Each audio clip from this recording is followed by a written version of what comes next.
Assalamualaikum warahmatullahi wabarakatuh.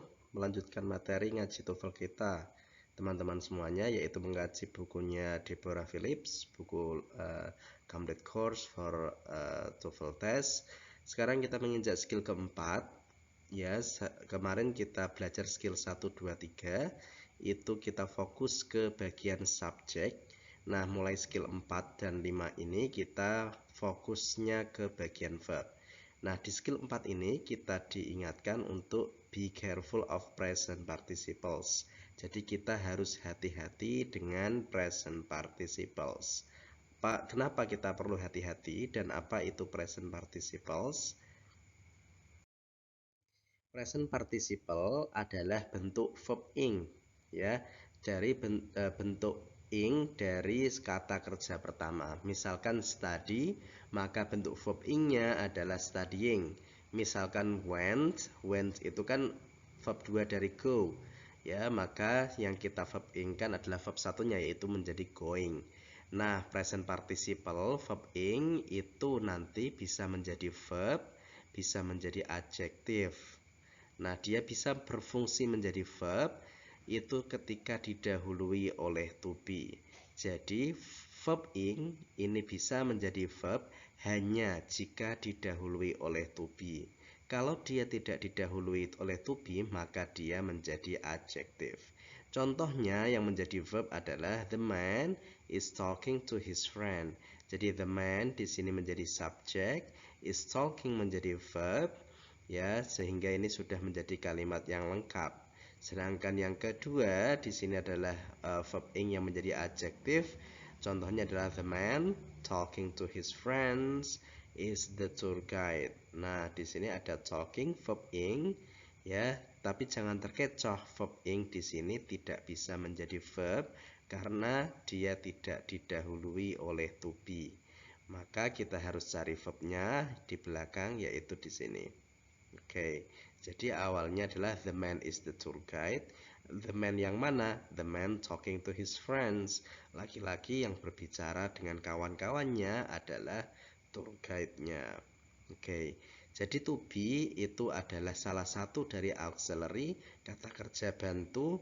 Bentuknya ada is, mr untuk yang present, was, were untuk yang past atau lampau, been ini untuk perfect, dia terletak setelah have, has, had. Sedangkan yang keempat adalah be saja, ini ketika terletak setelah modal, misalkan will be, can be, may be, dan lain sebagainya.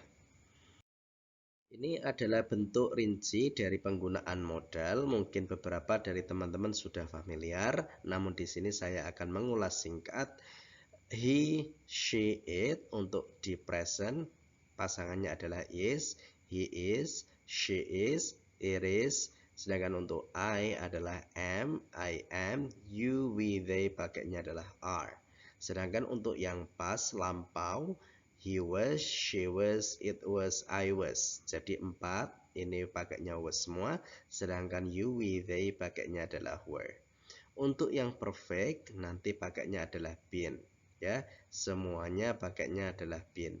Yang berpengaruh adalah have, has, had-nya, ya. Nanti pakai have itu siapa, pakai has itu siapa, ya. Sedangkan had ini untuk semua subjek sama. Tapi seluruh apapun subjeknya, ketika to be itu terletak setelah have, has, had, maka dia semuanya pakai been. Sedangkan ketika terletak setelah modal, apapun subjeknya, maka setelah modal to be-nya pakainya adalah be. Ketika kita mendapatkan soal structure di TOEFL, bagaimana cara kita menganalisa sebuah pertanyaan? Langkah yang pertama adalah tentu kita baca keseluruhan kalimat. Langkah yang kedua adalah kita cari mana subjek dan mana verb-nya. Nah, ketika ada sebuah verb ing, maka kita perlu lihat apakah verb ing tersebut didahului oleh to be atau tidak. Jika didahului to be, maka dia menjadi verb. Nah, ketika dia menjadi verb, kita pastikan tidak ada kata kerja yang lain. Ya, kita pastikan kalimat tersebut tidak double verb. Nah, jika dia tidak didahului to be, maka dia berfungsi menjadi adjektif. Konsekuensinya kita harus cari verbnya. Kita lihat contoh pertanyaan di sini. The child bla bla bla playing in the yard is my son. Yang pertama kita tentu baca seluruh kalimatnya, lalu kita cari subjek dan verbnya. Subjeknya sudah ada yaitu the child, lalu verbnya sudah ada yaitu is.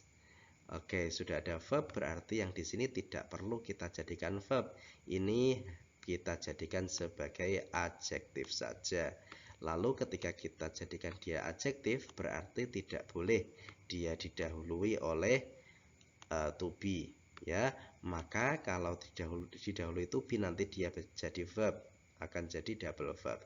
Maka kita eliminasi yang ada to be-nya, yaitu Bravo sama Delta, menyisakan antara Alpha sama Charlie. Nah, kita di sini sudah ada subjek, jadi kita tidak perlu memberikan subjek lagi. Ketika kita pilih opsi C, maka akan menjadi double subject. Jadi jawabannya adalah A. The child now playing in the yard is my son. Anak laki-laki yang sekarang bermain di halaman adalah anak saya. Oke, contoh yang kedua teman-teman semuanya. The waitress bla bla bla the soup to the waiting dinners. Oke, sekarang kita cari mana subjeknya. Subjeknya benar yaitu the waitress. Artinya adalah pelayan perempuan. Kalau laki-laki adalah waiter. Lalu kita cari verbnya, apakah sudah ada? Di sini ada verb ing, akan tetapi dia tidak didahului to be, maka dia berfungsi sebagai adjektif.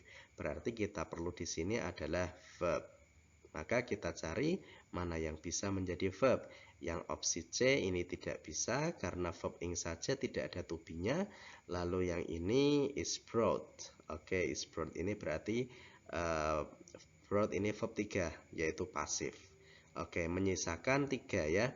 Nah, di sini the waitress ini tunggal.